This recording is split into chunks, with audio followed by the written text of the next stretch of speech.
Welcome everyone, I'm Brandt. I'm here to talk to you about kind of how we can provide a pathway that is in an essence of trying to enhance supply chain security. I think that's what we're always trying to accomplish. And in this example, what I wanted to work through is hopefully very much a live demo of showing a bit of conference-driven development, as a friend of mine has coined.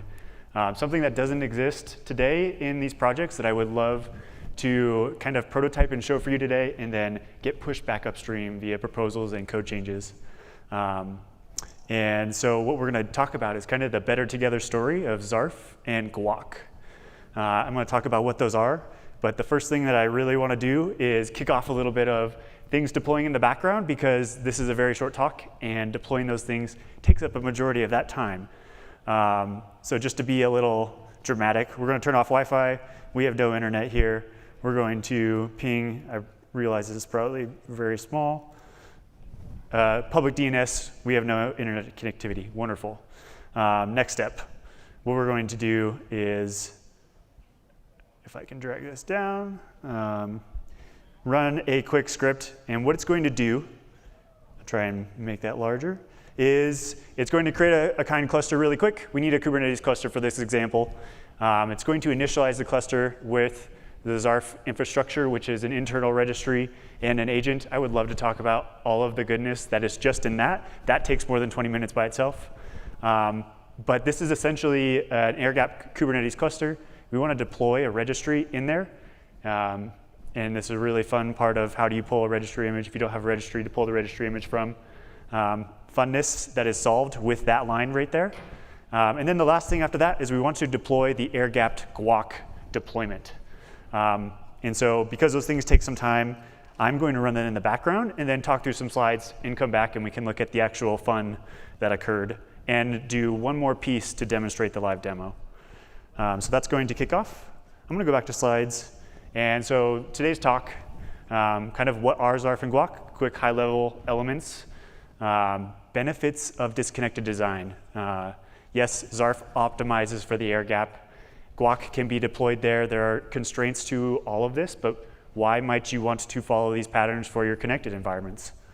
Why would you use them together? And then we'll get into the demo. I'll talk and walk through deploying more things, and we won't even explicitly specify that, hey, I want to do this new stuff. It's going to happen in the background for us because it's very native. And then to finish it off, we're going to talk about next steps.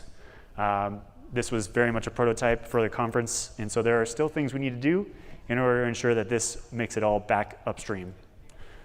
So GUAC, for those who have not been introduced to GUAC, is an OpenSSF incubating project, and really what it does is aggregates together supply chain metadata. So in specific, we've talked a lot about SBOMs, but it can pull in things like SBOMs as well as other metadata. Such as like information from vulnerability sources, dev.dev, OpenSSF scorecard, and combine that all together into a graph that can correlate things into meaningful, queries. We can query something and see how does it impact across this graph. Are we using a vulnerable library in 10 different locations, and where are those 10 different locations? How can we get that easily and quickly? So it can answer a lot of these critical security risk management questions, and allows you to just be very proactive about your supply chain posture. Zarf. Zarf is a mechanism for secure software delivery, specifically optimized for the air gap so that you can take a declarative manifest of all of the artifacts that you want to deploy for your application, and you can package them. You can package them into a single tarball that you can take to wherever this deployment, this air-gapped environment is, or connected environment. This package is also sealed with some additional metadata, such as SBOMs. And then on top of that, am I coming through now? This package can be pushed to OCI registries natively. And so when you package all this stuff up, you now have it all in one very concise and, I would say, deterministic package. You can help with managing all of that in one location. You have everything you need to repeatedly roll out the deployment of your package again and again no matter where it is, and you don't have to play with the user experience problems that we've seen in the air gap of, hey, copy, Docker save all 25 of these images on your file system, pull down the Helm charts, move them over to this environment, and then have to worry about all the references you need to change in between in order to actually get this thing running and online. Zarf solves a variety of other problems with the air gap, bootstrap, chicken and eggs, but we won't get into that today. Please find me if you want to learn more about that. But part of that is that a lot of this disconnected design does benefit connected environments as well. You know what your dependencies are, because if you took your application to the air gap and it stopped working or it didn't work because you forgot something, it's going to become very obvious very fast. Your requirements and your configuration, what do you need? Are you specifying something like a blob storage endpoint that you need to have for your application to run? Well, you now need to ensure your application can handle not just specifically something like S3, but also a more generic blob storage standard. And as I mentioned before, the user experience problem, there's a lot of room for error. And we really want to try to make it so that you could package everything up, how to deploy it, in which ways, different flavors of that deployment, and then make it as easy as Zarf package deploy your package. No other magic or other, I would say, finagling with configuration required. And then it makes it repeatable and deterministic. I could have two separate air-gapped environments, as long as the infrastructure was relatively the same. I could deploy this GUAC package, for instance, to both of them with the same command, and you would expect the very same results. So coming to this, a little bit of story time. This solution that I'm going to show today does not exist in Zarf yet. The changes we had to make to GUAC do not exist in GUAC yet. This is very much conference-driven development. So I started to put some pieces together. When Zarf adds this metadata to your package, when you Zarf package create and put everything into this single tarball, it adds SBOMs. Those SBOMs just sit in the package. They go with the package everywhere it goes, which is wonderful, but we're not doing anything with them on the deployment lifecycle. And so there's an opportunity here that I think is very relevant. GUAC, as I was kind of participating in some of the GUAC community meetings, it was very interesting. Would you deploy GUAC in the air gap? Which components would you include? What are the constraints? And there are some, but I think the GUAC team and maintainers are very open to kind of fleshing out this story, which I think is very promising. And I very much look forward to helping with that. And so there's common denominators. GUAC has an OCI collector. You point it at a registry, and it's going to retrieve SBOMs from there. Funny enough, Zarf stands up a registry. And so it's pushing all of our images there. And very easily, there's a central point here where what would happen if we just push these Zarf SBOMs during deploy into this registry, and GUAC could just find them organically. We're not wiring it up to an API. Those are great, but they require that both things exist when you're performing the action. And maybe GUAC isn't in this environment yet. We want to, say, deploy many different packages before we deploy the Zarf package or the GUAC package. And so can we leverage a standard such as an OCI registry where we're pushing those SBOMs to? And then whenever GUAC comes along, it could be days, weeks, months, it can then just read all of the data from there. It's just been happening organically with Zarf package deploy. And so the last piece of the puzzle was GUAC. We needed to ensure that GUAC could deploy to the air gap. And I've got an example of what this package looks like. I've got a repo that I'll point to at the end. But if you turn off some switches for endpoints that GUAC was reaching out to get, like vulnerability data, which it needs to do to perform that activity, we have a subset of a GUAC deployment that can still read our SBOMs. It can graph, kind of correlate and graph between them. And we can show what data is accessible in the air gap. And then from here, it's just more iteration forward. So we'll put this all together. In the background, I've been running the init Zarf command and the deploy GUAC that you saw in that script. We're going to deploy some more packages, and you can start to see how this is all happening without anything wired directly into GUAC. So the demo for today. Go come back here. You can see this has finished with a bunch of other garbage here. And so if we say switch to this terminal really quick and look at the state of our cluster with Zarf and the K9's embedded command, you'll see we have a Kubernetes cluster now deployed. We have Zarf infrastructure there along the bottom, and we have GUAC deployed above it. Everything is looking very happy, wonderful. And so let's, we're in an air-gapped environment. We have no internet connectivity. Let's start trying to use GUAC, the way that we envisioned we wanted to use it. When you deploy a Zarf package, you have the ability to specify things you might want to port forward to, tunnel into in this cluster. One of them is a Doom game that is not installed here, but is there for kind of introductory to the Zarf Connect command. And then the other one is GUAC. So we have GUAC available to us, and so we'll do a Zarf Connect GUAC. This will give us an internal tunnel to this service. So we'll go ahead and bring that up. And what we'll see here is the GUAC visualizer. This port forwards us to the GUAC visualizer. And what we can see here is now is like there's things populated. If GUAC hadn't found anything, there would not be anything here.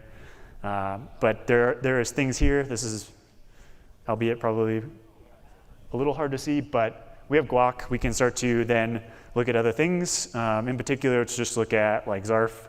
You can see there's a number of what we would see here as container images deployed that GUAC has found and consume. I like to pick on the Zarf one. We have the Zarf agent deployed in this cluster. If we select all that, you can see, hey, we're now going to kind of show the GUAC visualization of what is happening here. We can go into the other SBOMs. The real key piece here is that GUAC actually did find that there was an SBOM pushed to the registry that we wanted to look at. And it happened during the init process, which was before GUAC was deployed. So kind of showing off that things are working as we expect them to. And if we look at the SBOM and come back down here, this is the Zarf internal registry. And so that's where this SBOM is located.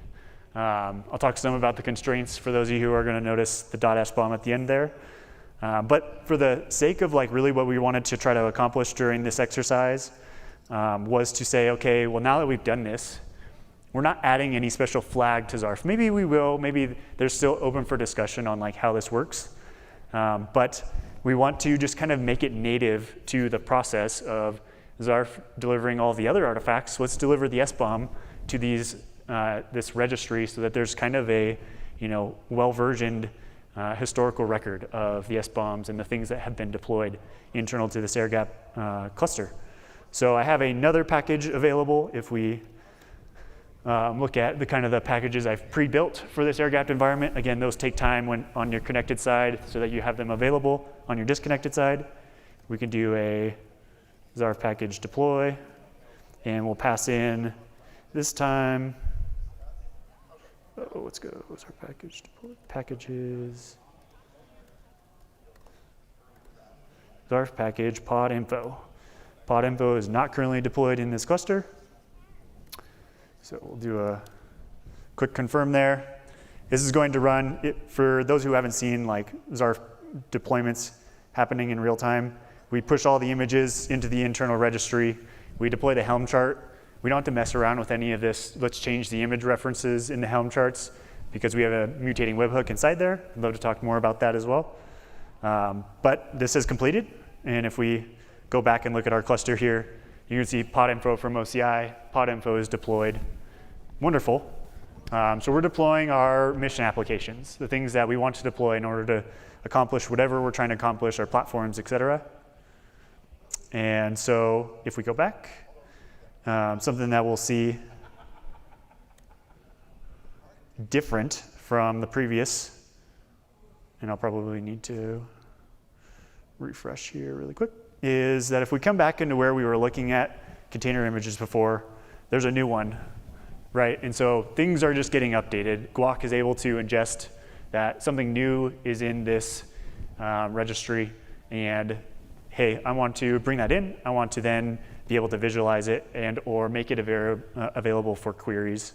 So we can go and look at that. We can see, yes, there is a new pod info image available here, and we can visualize it. We can go and look at where that SBOM came from.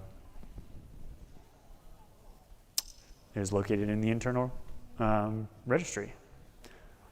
So that's kind of the gist of this happening with things that Zarf users are already doing today. And that brings us to the next steps. In particular, there are still gaps to address. How did we get here? I have a repository that I'll link at the end that for those who are interested in going looking at what those changes were. How was the GUAC package assembled? But there were things that we needed to address in this prototype to make this work. Zarf's SBOM format isn't natively SPDX, which we used in the GUAC detection by the OCI collector, so we had to do some translation. Referral API compatibility. For those who are familiar with the referral API, I'm not the topmost expert of this, but instead of adding the .SBOM polluting the tag space SHA tag in the registry, as we saw back in the example, where you see this SHA and the .SBOM tag. Instead, what you would be able to do is start to use the referral API and say, here's the image. I forget which direction this goes, but the SBOM is now pushed to the registry. It refers to the image, or the image refers to the SBOM that way. And so there is things like that that are not available natively with the current Zarf initialization infrastructure. We're using distribution 3.0, which doesn't support that, and so we need to have a fallback mechanism to say, hey, we want this to be something that is backwards compatible, because people deploy Zarf packages with different versions of maybe the version of Zarf that was used to package it, then to deploy it. Something that we kind of use as our Zarf development principles. And then some other things like secrets. This was one of the first examples where we saw some native tie-ins between a service internal to the cluster wanting to talk to the Zarf registry. And so we had to add some additional secrets to secrets that might have already existed or they did exist. And then GUAC. GUAC does a lot of things really well, and so I really didn't have to change a whole lot. But there were some, I would say, some flags left unexposed that we really needed access to, which is things like turning off the TLS required for the OCI collector to reach out to a registry. We just need to disable that. And then the air gap deployment, which I can go into if we have time, or for those who are interested, is basically just turn off all the things that are not required by the services we don't have access to yet. Make this available so that we can do the OCI collector and all of the other core GUAC workflows, and turn off the things that are potentially reaching out to the internet because an air gap environment does not have that connectivity. And so I would say next steps are, one, kind of looking around, how do we make the SBOM format more configurable? As we saw, you might want to have formats, you might want to interchange between them with things like BOMCTL, and in essence, that is very something like user-driven. You may not want the SBOM format that is used by GUAC, or what that GUAC expects. You may be using a different application that wants to integrate with Zarf, and that's perfectly fine. We should make that more configurable, more friendly to work with. Referral API support, very much focused on the prototype for today, but this fallback support mechanism is something that I think there are opportunities around to say, yes, if you are not using a supported registry that supports the referral API fallback, if you are, then use that. Lots of opportunities talking to the BOMCTL team for maybe common logic there. And then for GUAC, addressing known gaps and iterating on the air gap support model. How can we get vulnerability data into this environment natively? Zarf is actually quite good at bringing data along with the applications that you might want to inject into the environment, but we need to kind of work with application design for the air gap in order to ensure that GUAC can know where to look for the data. And that's not a problem, that's not a knock against GUAC, it's just not a feature that is yet supported. And I've been talking with them about that, and I think that there's lots of possibilities. And then a fun one is publishing Zarf packages. We have Zarf packages for a variety of different examples that you can pull with OCI. And so instead of having to build it yourself, somebody's already built it. Maybe there's a space for the GUAC package to be published somewhere, possibly by the GUAC team, in order to have users be able to say, yeah, I want to deploy GUAC. It's still configurable at deploy time, so you can change some things as you need it, but it has everything for a released version. And the Zarf user can natively just pull that and deploy it and be on their way. And so with that, if you have any questions, one, come find me if you want to talk today. Two, reach out on our Kubernetes and OpenSSF Slack channels, and or come to our community meetings, which are outlined in our Zarf repository. Any questions?